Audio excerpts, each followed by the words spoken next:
Microsoft, this week, the company held its Biz Apps Summit. This is an annual event for the company's, SaaS, prem-based applications. You probably know or have heard of Dynamics. Microsoft Dynamics used to be Great Plains, or Dynamics 365 now, which is the cloud-based offering, which is the one that I think is seeing the fastest growth rates in the 40s of percentiles. And there was a lot of news. It was a day and a half. We had an analyst day, a great wine tasting, and then we had the event itself. A mix of pre-recorded and real-time content and interaction. But this was a moment to get with the senior executives, Alyssa Taylor, James Phillips, I believe is the name, president of the business. Sorry, I just want to make sure I get names right. But and we heard from them. And there was two things I took out of it, Pat. One is always great with applications, SaaS, CRM, to hear customer stories. And I think the company did a really nice job of talking through the lens of customers, how they're applying these technologies, and why. And this is, in my eyes, why the business is growing. The second thing was some new product solution offerings were rolled out. I kind of leaned into one in particular, and that was around the customer insights business, or the CDP. For those unfamiliar, CDP, Customer Data Platform, this is the next big frontier for many SaaS companies, whether it's Salesforce, Customer 365 Truth, whether it's Adobe Experience Platform.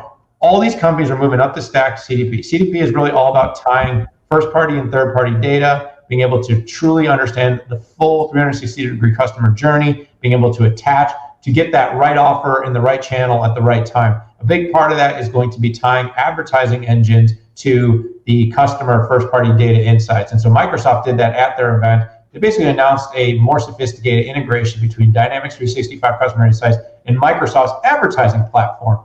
But the important thing too, by the way, is Microsoft's ad platform, which is a growing part of the business, because every part of Microsoft is growing, by the way, is that this is being built to not only unify first-party data for advertisers, but it's also being built to work with other third-party advertising systems.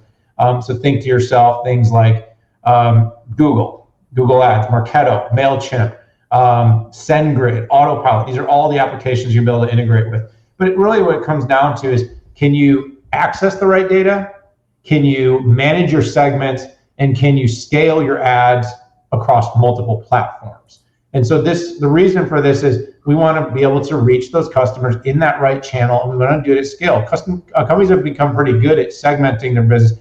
And there's one other big caveat here, Pat, that really everybody that's listening, that's interested in this part of the business, needs to pay attention to. And that caveat is that effectively, with the ID for Apple and the changes being made to third party to make it harder and harder for companies that have long relied on inexpensive access to people's data without their permission, that's going away. What does that mean? It means every company needs to get more first-party data. They need to build systems that get customers to opt in. So the way you get customers to opt in is by putting the right opportunity to engage them in that right channel where they are opted in, whether that's a Facebook or a Google platform. Get them to come in and be part of your first-party ecosystem so you can eventually target them with the right ads.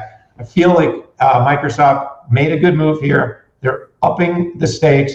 And again, it's a super competitive space. You heard me mention it. Salesforce, Adobe, SAP, Oracle, all competing. Treasure Data, Segment, and Twilio. But this is a space where I believe Microsoft is going to be effective, especially with up-leveling the business with their existing D365 customers. Brother, you talked so much that you lost your voice. And I think that's because we're out of time here. Two things that I noticed. It was nice to see Power BI add this goals function, which is very key, from just looking at the pretty pictures and charts to know kind of exactly where you are to that. Some pretty sophisticated types of capabilities there. And I thought the big story for me was Microsoft's ability to tell customer stories and tell them very, very well. I think this is important. It's a sizable business, but I think when you're trying to convince people to leave one company and move to the other, you need a lot of these, hey, come in, the water feels great.